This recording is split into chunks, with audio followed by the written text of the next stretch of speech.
back to Mama Mystery. I am your host, Kelly. Dun dun dun, and I am your co-host, Austin. He's back. I'm fired up. He's so fired up. Why are you fired up? Just we haven't recorded in a while. I'm excited. Let's roll. Let's rock. Last week I had to do it all by myself. People were probably so bored missing you. Yeah, right. You're good at what you do. Oh, thanks. But I'm excited to be back. Let's talk about some really exciting things going on with Mama Mystery. We went to New York. That was so cool. I can't wait to tell you guys why, but just know that you'll be able to see it on TV. But it was awesome. In November. It was awesome. It was so that was cool. fun. First time in New York. Kelly and Mama Mystery got us there. So thanks for listening, guys. That was pretty cool. And then we have another trip coming up in September. We're going to Orlando for the Crime Con event. It is the biggest true crime event on the planet. If you are in the area or if you want to go, I really hope you will consider going because this is hosted by Oxygen every year. They have big, huge names in true crime that come to this event. Like Austin Evans. But also they have Podcast Row. So all of your favorite podcasts, including some of my favorite podcasts, like The Prosecutors are going to be there. Murderish is going to be there. Nancy Grace will probably be running around with her mouth. Oh my gosh. Like I just can't even imagine. So Mama Mystery has a table there. I've always said someday I will be on Podcast Row at CrimeCon, and it's freaking happening. And I'm so grateful because the Prosecutors Pod, I've reached out to them and we've talked back and forth because they've been so gracious and answering questions from me. If you have not listened to their podcast, I very strongly suggest you go check them out because they're just so witty and they're so smart. And they're a great podcast. But they were willing to share a table with me so that I could be on Podcast Row either way. But now I actually get my own table all to myself. And so I'm just super grateful and excited for this experience. So if you are going to be in the area, use the code Mama Mystery for a discount on your pass. And definitely let me know so that I can look out for you guys. We'll meet and greet you. Yeah, heck yeah. And then the third big piece of information is Kelly is about to achieve her dream of becoming an author because she's dropping some books. Yes. So I kind of talked about this in the last episode, and I know you weren't here for that one. You probably didn't listen to it either, which is fine. But you've never listened to one of my podcasts ever. That's not true. Continue. That's not true. Anyway, the book, yes. So Wicked Women is going to be coming out this spring. I'm so excited. It'll be the first of a series, and so Mama Mystery is going to have books, a whole series of coffee table books, and then after that release, I'm going to be working on getting my personal book out, which is super unrelated cool. to true crime. It's going to be great. So that's excited. 3 pieces of banger information, and thanks for all your support, guys. Yeah. All right. Mama, do you have anything else? Mystery. Wait, Just what? kidding. Do you have anything else? I got nothing else. Started? I always I have it on my mind of all these things I want to talk about, and then we start recording, and I just forget. Let's ride. Okay. This is going to be a long episode, short episode, medium episode? I don't know. It's going to be an episode. It's been highly requested. People have been asking me to cover this case because Apple TV just came out last year, I think, with a not a documentary. It's a series, a scripted series, but it's based on true events, and it's on the story of Larry Hall. So the show is called Blackbird. I watched it. It's great. If you have time, you should definitely check it out. It's 6 episodes, but man, it's good. Taron Egerton plays Jimmy Keene. Paul Walter Hauser plays Larry Hall, and then Ray Liotta is in it, and he passed away shortly after this wrapped. So it's just kind of bittersweet seeing him act, especially because he plays a character whose health is failing, and so to see him on screen appearing to be struggling with his health, knowing that behind the scenes he probably was struggling with his own health, is kind of eerie to watch. But it's very, very good.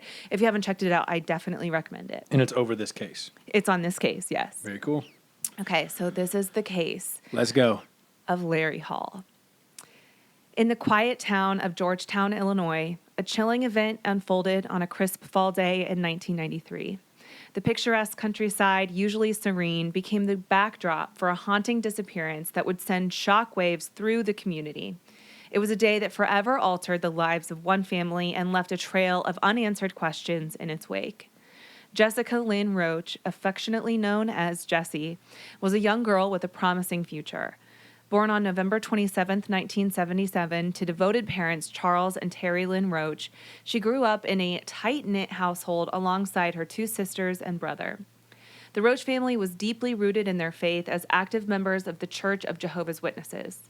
Jessie, a spirited teenager, had a passion for literature and cherished the classic film Gone with the Wind, which, by the way, my mom loved that movie, and I've never watched it. I've heard of it, never seen it. I need to probably watch it because my mom always raved about it, but I know it's a popular movie.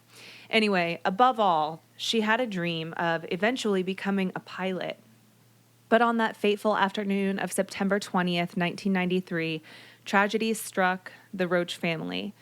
As Jessica pedaled her bike along a tranquil country road, she suddenly vanished into thin air. And if you don't know what tranquil means, let me tell you, because we've had to pause twice because Kelly's laughing at me because I don't know what tranquil means. Tranquil means free from disturbance, calm. You've never heard tranquil. I've heard of tranquility. Well, that's tranquil. It's I don't know. Keep going. Who really gives a rip? You're so Kelly? hot. You're so pretty and just good looking. Keep going. Thank God. That's insulting. News of Jessica's disappearance spread like wildfire. Frantic searches were launched, hopes clinging to the possibility of finding her alive. But as days turned into weeks and weeks into months, despair settled over the town like a heavy fog, and then a grim discovery shattered any remaining glimmer of hope. As a local farmer was tending his land just across the border in Indiana, he stumbled upon the remains of what appeared to be a young girl. Her body was in really bad shape, as it appeared it had been run over by other farm equipment. There was no way to identify her, as her head was missing. But thankfully, her mother remembered that when she was a child, Jessie went to this safety presentation at her school, hosted by local law enforcement, a decade earlier. And part of their presentation was letting kids experience getting their fingerprints taken. I remember that. Like, not Science City, but like Safety Town. Safety Town. That was cool. So Jessica's mom saved that fingerprint card, and detectives were able to confirm that the body did in fact belong to her sweet daughter, Jessie. Man, that's terrible. In the midst of their grief, Jessie's devastated family clung to the hope that answers would eventually come. And as they struggled with the unthinkable, one question remained on the forefront of their minds. Who could be capable of such evil? The murder of Jessica Lynn Roach set in motion a disturbing tale as the hunt for answers became an all-consuming obsession that would uncover some horrifying truths about other murders leading up to hers. This was the work of a serial killer. Over the course of the next decade, young girls were disappearing throughout the Midwest and the Great Lakes area. On February 5th, 1981, 14-year-old Dean Marie Pyle Peters disappeared from Forest Hills Central Middle School in Grand Rapids, Michigan. She's never been found. On August 31st, 1981, 12-year-old Deborah Jean Cole went missing after she was last seen at her home in Lebanon, Indiana. She's never been found. On June 29th, 1982, 19-year-old Naomi Kidder was on a trip with friends in Rawlins, Wyoming. That morning, she left their hotel and never returned. She was found 3 months later on September 10th in a shallow, incomplete grave, but her remains wouldn't be positively identified until 6 months later. On August 6, 1985, 19-year-old Jennifer Lee Schmidt vanished from Purdue University. She's never been found. On August 11th, 1985, the body of 21-year-old Marcy Fuller Swinford was found in a wooded area near Honey Creek in southern Vigo County, Indiana. She had been strangled and sexually mutilated. On March 23, 1986, 18-year-old Denise Diane Flume disappeared from Connorsville, Indiana. She's never been found. Folia Milea Chavez, 28 years old. Kimberly Ann Thompson, 25 years old. Lindy Weldy, only 10 years old. Diana Jane Brongart, 18 years old. Wendy Felton, 16 years old. Paulette Webster, 19. Cynthia Carmack, 16. Andrea Bowman, 15. Penny Lease, 23. Lynn Thompson, 26. Good Lord. Tracy Crow, 17. Janet Dolgay, 28. Barrett Beck, 18. Julie Dalton, 29. Michelle Dewey, 20. Georgia Shreve, 37. Holly Anderson, 18. Lori Deppes, 20. Tony Spicer, 27. Bridget Clodfelter, 27. Laura Lynn Thompson, 15. Raina Risen, 16. Trisha Reitler, 19. Sarah Boehm, 14. Shailene Farrell, 18. Catherine Menendez, 17.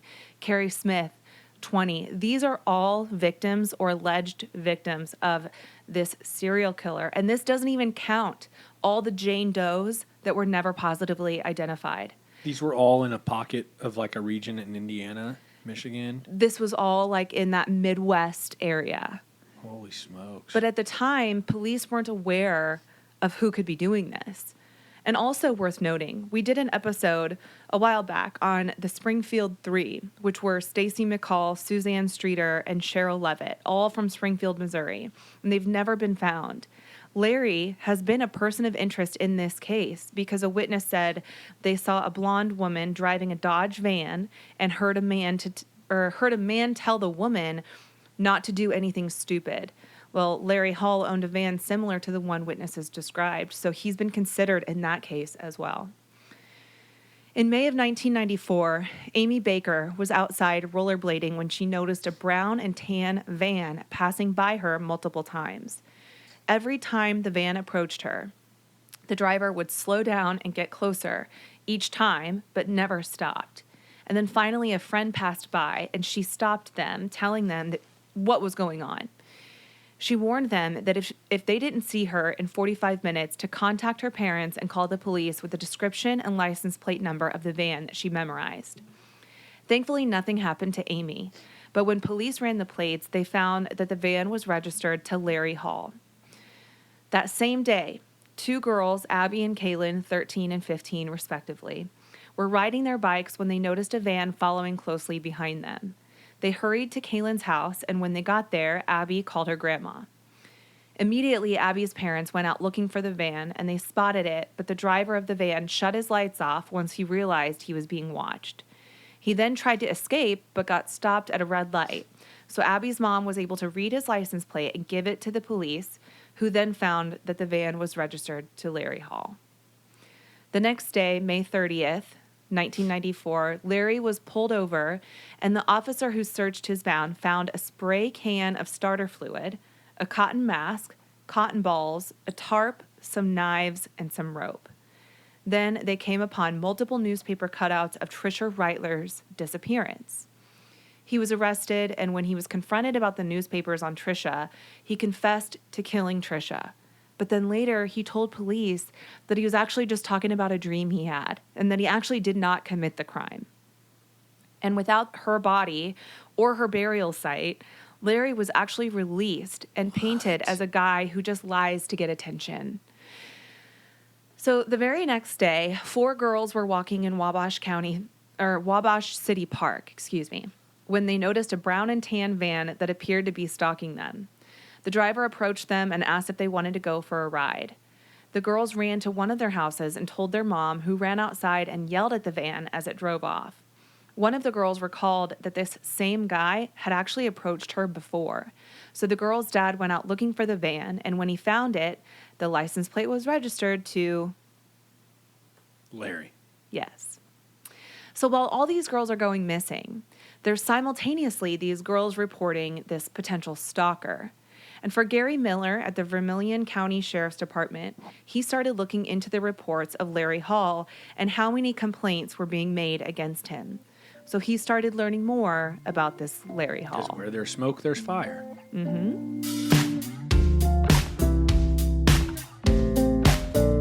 Today's episode is sponsored by Storyworth. With Father's Day coming up, I have the best idea for a gift. Storyworth is an online service that helps you and your dad, husband, uncle, father figure connect through sharing stories and memories, and then preserves them for years to come.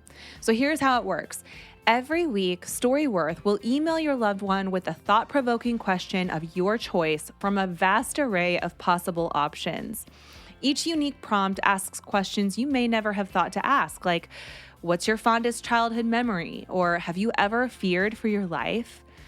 You'll enjoy reading the responses, and after 1 year, Storyworth compiles all those questions and stories, including family photos, into a beautiful keepsake book that the whole family can share for generations to come. Give all the fathers in your life a meaningful gift that you can both cherish for years to come. Think about how cool that would be to have a coffee table book of your stories, your family's stories. It's so personal to you. It's so easy. You don't have to go through all the work of compiling all these questions or coming up with questions. Storyworth has a pool of questions you can choose from, or you can customize the questions yourself. So this is a great personal gift. This is something that is going to keep on giving for years to come. So give all the fathers in your life a meaningful gift that you can both cherish. Right now, for a limited time, you can save $10 on your first purchase when you go to storyworth.com/Mama Mystery. That's STORYWORTH.com/Mama Mystery to save $10 off your first purchase. Storyworth.com/Mama Mystery. Larry Hall was born as a twin on December 11th, 1962, to his parents Robert Hall and Era Hall. Robert worked as a gravedigger in a local cemetery. He had a really severe drinking problem and eventually was let go from his job as a gravedigger because he was mistakenly putting the wrong bodies in the wrong holes, apparently. I mean, how do you mess that up? I don't know. It's a pretty serious thing to mess up when your job's pretty straightforward. Yeah. Dig holes. Put the people in them. Right. That's it. When Larry and his twin Gary were born, Larry was taken to the neonatal intensive care unit due to a monochorionic pregnancy. This phenomenon happens in only about 0.3% of pregnancies, and it's when twins share only one placenta. The most common complication among monochorionic pregnancies is when their intertwined circulatory systems cause a disproportionate blood supply, also known as TTTS, or twin-to-twin transfusion syndrome. In Larry and Gary's case, Gary received the majority of the blood and oxygen supply, while Larry suffered. As they grew up, Gary essentially thrived, while Larry fell behind. In elementary school, Larry was antisocial and struggled with a very low IQ, bedwetting, and night terrors. He was also awkward, sloppy, and destructive, making him pretty unapproachable. Meanwhile, his brother Gary had lots of friends and girlfriends, and he tried to help his brother improve his social life. But he said Larry was evil and tried to kill him multiple times growing up. During one event, he said that he woke up in the middle of the night to find his brother standing over him with a huge, long stick ready to, quote, smash his skull, end quote. Holy shit. While the twins were in high school, they both got arrested for breaking the windows of a store downtown. Larry was also suspected of committing other crimes like arson, vandalism, and petty crimes in Wabash, but charges were never pressed. After graduating from high school, Larry and Gary discovered a shared interest, which was Civil War reenactments. Are you familiar with what that is? No. So it's kind of like this group of guys that dress up like military soldiers from way back in the day, and they literally reenact the wars. Okay, I'm a little bit familiar. I went to see the movie Air recently at the movie theater. Hadn't been to the movies in years. And there was a couple behind me, super nice people, but they were going in to see some like Renaissance-y gladiator type movie. And they were telling me about how I don't know what they call it, but they go to like parks and stuff with groups of people, and they all dress up as like cosplay. Yeah, and they all dress up and they beat the shit out of each other with swords, like pool noodles and stuff. Yeah. Yeah, I was like, cool, man. They seemed like it was a lot of fun. I was like, right on. Do whatever floats your boat. You know, at least they're not like really killing people. Yeah, well, that's the goal, right? Is to just have fun, but don't hurt anybody. Get your rocks off, but let's not actually kill people. Yeah. Yeah, for sure. So, anyway, this newfound hobby became a gateway for the duo, allowing them to visit historic battlefields across the country. For Gary, who was an enthusiast of military history, the attraction to Civil War reenacting came naturally. With his passion fueling his dedication, he quickly made connections, forming friendships, and ascending the ranks within the reenactment community. These people behind me in the movie theater, they said that like I said, how do you find these other people that want to dress up and play sword fighting? And they were like, you'd be surprised how many people will just like see you out there and come join. And I think of it like being little kids, like, you know, how little kids just like they'll play with each other for like 3 days straight. And like, you're like, what's your friend's name? And they're like, I don't know. Yeah. Like, I feel like that's these people. Like, I feel like they like see people at the park beating the shit out of each other with pool noodles and like Renaissance wear. They're probably like, I want to hang out with those people. And they walk up and they say, can I join? Mm-hmm. And they're in their outfit and they're ready to start fighting. And then they start doing it. And before you know it, you have a whole clan. Yes, exactly. Wildest shit I ever heard of. You nailed it. Yeah. Very, very familiar. Go ahead. Anything else you want to say about the people in the movie theater? I don't think so right now. You might spark something, though. Continue. Okay. So Larry also embraced this unconventional pastime with a passion. Fill up a pillowcase full of bars of soap, beat the shit out of you. And beat you to death with it. If you're going to quote movies, you got to get the quotes right, Austin. I'm going to quit interrupting now. Please go. I'm pushing the mic away from my face. That'd be great. So anyway, Larry found camaraderie among the like-minded individuals he encountered along the way. So finally, he was making friends. Immersing himself further into the role, Larry underwent a physical transformation, shaving his face with these thick mutton chop sideburns. So they literally came all the way down, and then there was like a gap on his chin with no hair. But I mean, it was like these big, puffy, black, I don't know, mutton chops. Lamb chops, sure. Lamb chops. And so his brother, however, believed that it was really just to conceal the cystic acne that he had on his face. And Gary also believed that Larry fell in love with reenactments so much because he could just use that as his excuse to be dirty and have poor hygiene. Because I guess he smelled terrible. But if he's, you know, fully immersed in this role, he's like, well, back in the day, soldiers didn't wear deodorant either. So yeah, maybe that's what part of the gig is you got to smell like an onion. Yeah, he really just went full throttle with it. In October of 1994, Detective Gary Miller wanted to bring Larry in for questioning. He noticed a disturbing correlation between the girls who were going missing to the locations of the war reenactments. So Larry was brought into the Wabash, Indiana Police Department for questioning, and detectives claimed that when they showed him a picture of Jessica Roach, Larry had a strong physical reaction, nearly refusing to look at her picture. However, he denied ever seeing her before. Larry was questioned for 2.5 hours, continuing to insist he knew nothing about Jessica Roach's disappearance, and he was then released due to a lack of evidence. 2 weeks later, he was brought in once again for questioning, and this time Larry Hall gave a confession, but quickly tried to recant that confession, saying he was just describing a dream that he had. Again. Ridiculous. According to his defense team, this was ultimately a coerced confession, but he revealed things that only Jesse's killer could have known. So this was enough to place Larry under arrest and charge him with kidnapping for the purpose of sexual gratification, although they couldn't charge him with murder until they could pinpoint exactly where she died. He went to trial on the kidnapping charge and was found guilty in June of 1995, and he was sentenced to life without the possibility of parole.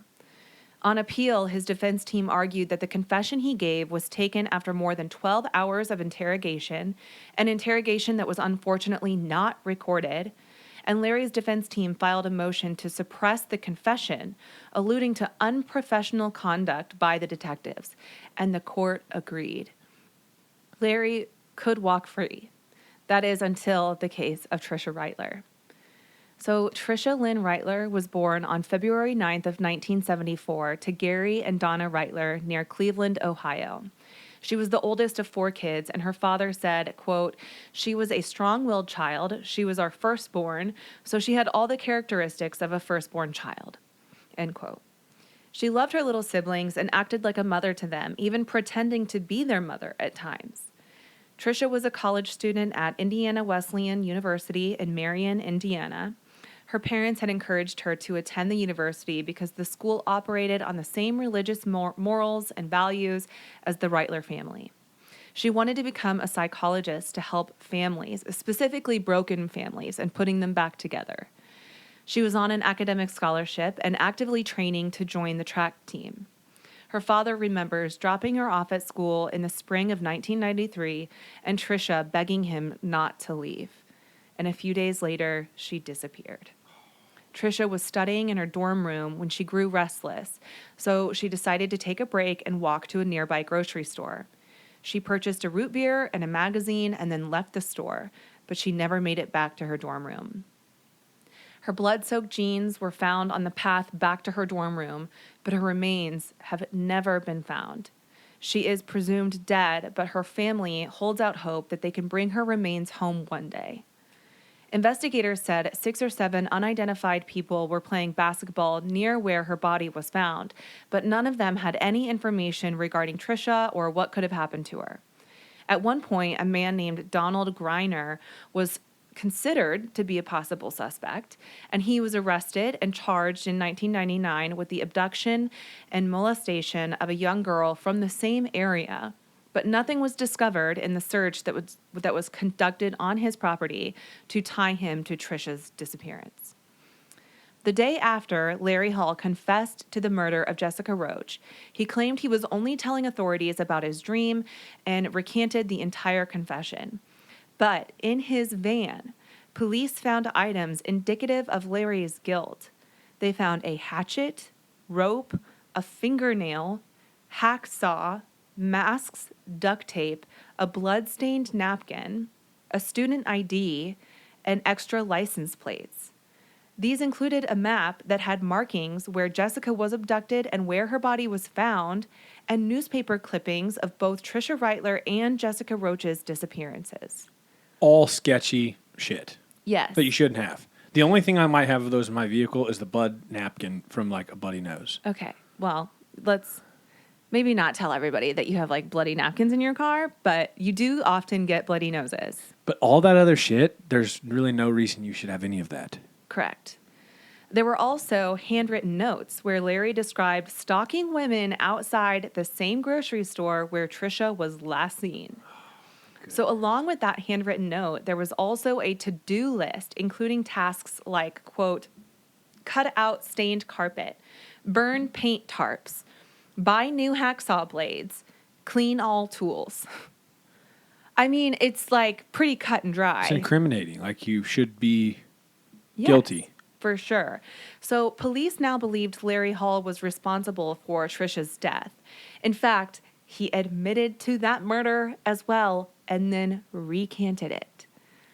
With lack of hard evidence, no charges were filed against Larry Hall in connection to Trisha Reitler's disappearance. Such bullshit. Mm-hmm. They needed something harder. They needed something stronger. When you said you did it, that should be it. That should be it, but I don't know. They needed more. It's not golf. You hit a shitty shot and I'll just tee another one up. No, you confessed to a murder. Mm-hmm. Yeah. But here's the thing. A lot of these guys will give false confessions because either they want the notoriety of being the one who committed that crime, or because they just want the attention. Like you're messed up in the head. I mean, he's messed up in the head. He has a very low IQ. He's obviously got issues. Why would you lie about something you didn't do? I do not know. But it happens. It does happen. And so I think that's why when they say, no, actually, that's not true, then, it's really going to be hard to argue that in front of a jury. But don't you think we should start doing something about the people who say they did the shit so then we stop that game? Yeah. If you do that, it's an automatic 3 years in jail.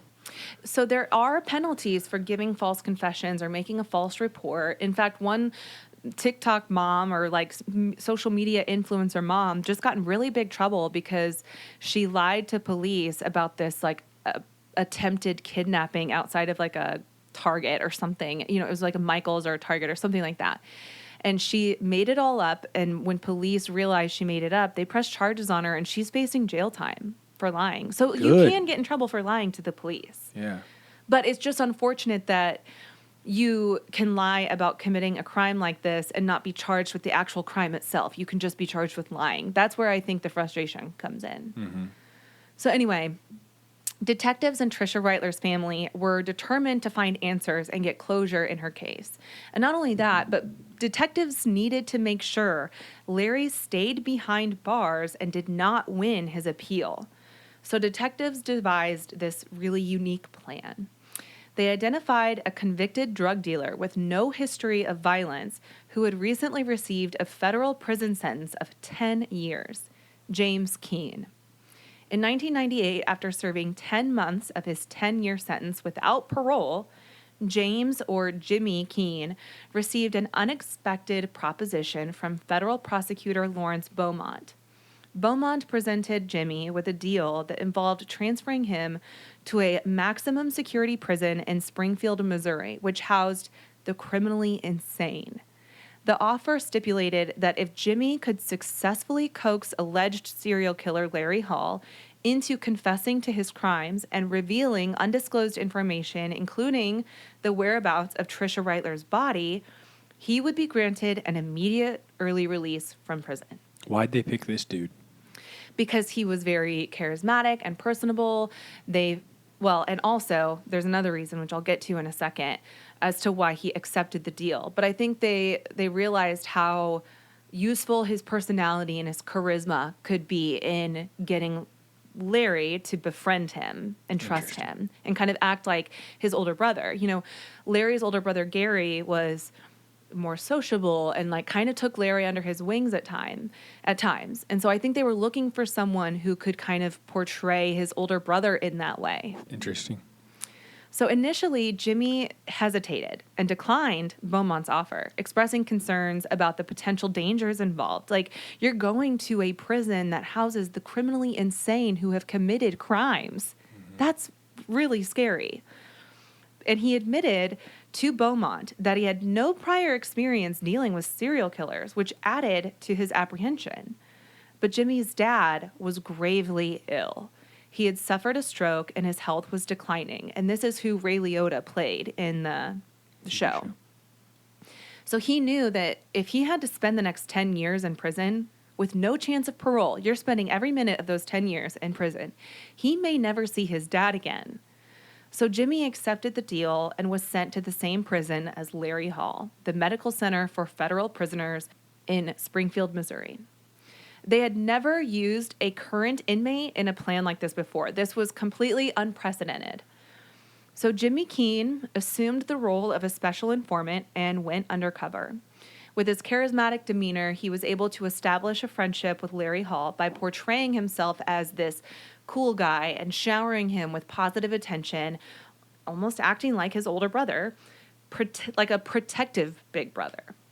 Jimmy even stood up for Larry during a violent altercation in the jail, which ultimately landed himself in solitary confinement for a short time. However, this act of loyalty and protection earned Larry's respect and trust. So once Jimmy was released from solitary confinement, he spent a significant amount of time with Larry. And it took months of being friendly with Larry to finally get him to let his guard down enough to talk about why he was there. And it was during these interactions that Larry confessed to strangling Jessica Roach. A few weeks later, he admitted to the murder of Trisha Reitler. No way. He claimed he had blacked out and had no memory of the actual killing. And according to Larry's account, he had buried Trisha in the woods with a chemical compound that he learned about in his early years of helping his father dig graves. And whatever this chemical compound was, would help conceal and or destroy anyone he buried.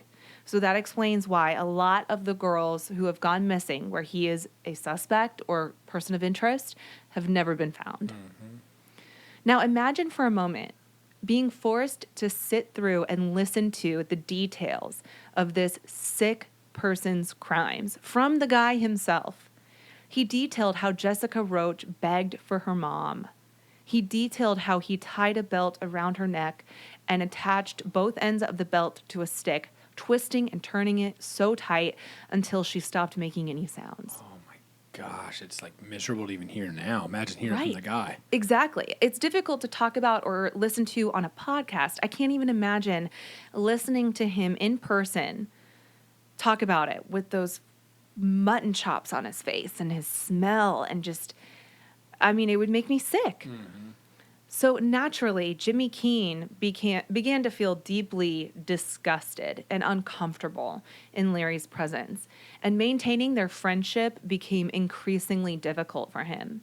Several days after the confession, Jimmy stumbled upon Larry carving wooden falcons and placing them on a map encompassing Illinois, Wisconsin, Iowa, and Indiana. Larry explained to Keene that these wooden falcons were meant to watch over the dead. So, sensing that the map could lead to Trisha's body, Jimmy immediately tried to call his connections on the outside to let them know what he had learned. But the resident psychologist was on vacation and he was unable to make any outside calls. So before he was able to tell the FBI or Beaumont or anybody what he had learned, Jimmy snapped. He broke. He unleashed his fury onto Larry, calling him every despicable name that came to mind, and blew his cover. This led to an altercation. I got the goosebumps. That's wild. I was not expecting this. This led to a big altercation between Larry and Jimmy was sent to stay in solitary confinement for 2 weeks. So 2 weeks went by, giving Larry enough time to dispose of the map that he drew and get rid of anything in his cell that might incriminate him. Jimmy's probably like, I want the hell out. Oh, for sure. But he's in solitary confinement. He has no connection to the outside world to tell them what is going on. And they're not checking in with him? No, because the psychologist was on vacation and there was no other way for anyone to contact Jimmy or for Jimmy to contact anyone else. You're in solitary confinement. You don't get phone calls. You don't even get to see the light of day. It's wild. So with this, the mission was a failure. However, Jimmy was able to relay information Larry told him that nobody else could have known unless they committed the crimes. And that alone was instrumental in making sure Larry could not and would not win any future appeals. Everyone, including Jessica Roach's parents, knew that the police and FBI had the right man in custody. And when Larry Hall confessed, he described finding Jessica walking her bike up a narrow road. Jessica's parents had told her to do this since their narrow road wasn't safe. And it was a detail they had never told the press. So Jimmy Keene passed a polygraph with regard to the confessions and other valuable information that Larry had told him. The polygraph convinced Assistant U.S. Attorney Lawrence Beaumont that Jimmy Keene had actually succeeded. In total, he got confessions pertaining to Larry Hall's involvement in the disappearance of 20 young girls. The new evidence was the main reason that the judge in Hall's case denied his appeal. After Jimmy's efforts to coax a confession from Larry Hall failed to reveal the location of Trisha Reitler's body like they originally wanted, prosecutor Lawrence Beaumont still commended Jimmy for his valuable contribution to society. Beaumont successfully convinced the sentencing judge to acknowledge Jimmy's work despite the lack of crucial information. And as a result, Jimmy's early release from prison was granted. And Beaumont advocated for expunging his record entirely. So Jimmy Keene's conviction, 8 years of parole, and a hefty $2.5 million fine were all wiped clean. And now he doesn't even have as much as a traffic ticket on his record. I was going to say, tell me he kept it clean since then. Yes. Good. That's awesome. Shout out Jimmy. If you're listening, homeboy. That's great. So it's worth noting that this mission marked a historic milestone, as it was the first and only federal undercover operation of its kind conducted within a maximum security prison. Beaumont had persistently pursued this idea despite getting pushback. He made 5 attempts before finally receiving approval from the U.S. Department of Justice. However, due to concerns about safety of civilians in these types of operations, they have since been prohibited. So they don't do anything like this anymore. I bet they still do. It's just like one of those things. It's low key. Like, wink, wink. Yeah, we don't do that anymore. It's pretty sophisticated if you think about it. Let's take this federally housed inmate and send them over here and have them coax. It's like a CI. I mean, Yeah. I don't know. I wouldn't be surprised if it still happens, but Yeah. who knows? So Jimmy Keene went on to become a successful businessman, author, and the executive producer in the hit series Blackbird on Apple TV. Really? That is freaking crazy. That's Yeah. a good story. He actually had a cameo in the final episode, too. So in the final episode, it shows 3 guards carrying Taron Egerton, or Jimmy Keene's character, into solitary confinement after he had gone off on Larry. And the real Jimmy Keene was portraying one of the guards that was carrying him into solitary confinement. So he played a big part in this series, making sure everything was accurate. The only thing that was not accurate according to what really truly happened was in the series, one of the correctional officers tries to extort Jimmy Keene for like $10,000. That was completely fictional. But everything else in the series is pretty accurate. So I thought that was interesting. I think it's cool when they put people in a cameo spot and you don't know unless like you know. Yes, like Erin Brockovich. She actually, so that movie is based on a true story. And the real Erin Brockovich plays the waitress in the movie that is serving Julia Roberts, who's playing Erin Brockovich's character. That's just one example. And on Sandlot, in the beginning, they talk about Maury Wills breaking the stolen base record in 1962. And then in the final scene where Benny the Jet Rodriguez is stealing home, Maury Wills is the third base coach. Oh my God, I did not know that. Yeah, nobody does. And we watched that so many times. You've never told me that. Yeah, because nobody probably cares, but I think it's cool. That is cool. You're into that kind of stuff, that sports stuff. Yeah. I mean, it's like the same thing as this for you, you know? Well, yeah, it's true. So anyway, the series on Apple TV, it's called Blackbird. It stars Taron Egerton, Paul Walter Hauser, and Ray Liotta right before he died, like I said. And the series closely depicts what actually happened within the prison, and it was nominated for 3 awards at the Golden Globes. Taron Egerton was nominated for Best Actor for his role playing Jimmy Keene. Paul Walter Hauser won the Golden Globe for Best Supporting Actor for his role playing Larry Hall. And it's also been nominated for 2 Critics' Choice Award and SAG Awards. So you got me wanting to watch this. It's really good. I think you would like it. Let's start watching it. It's really good. Taron Egerton does a very good job in this series. Okay, I can obviously tell by Kelly's reaction right now that he's an attractive dude. Moving on. Did Larry Hall get the death penalty? No, he's still alive. In fact, he will serve the rest of his life in prison. He has no chance of parole. He will die there, as he should. And he is currently housed at FCC Butner in North Carolina. Taron Egerton is gay, so... Okay. It's just, that's just the way it goes. That's just the way it goes. They usually are, except for you. You're an anomaly because you are really hot and you are straight as they come. Okay, we're going to end on that note. Thanks, everybody, for listening. Mama, mystery, out. Bye. Well done, Kelly. Thanks, babe.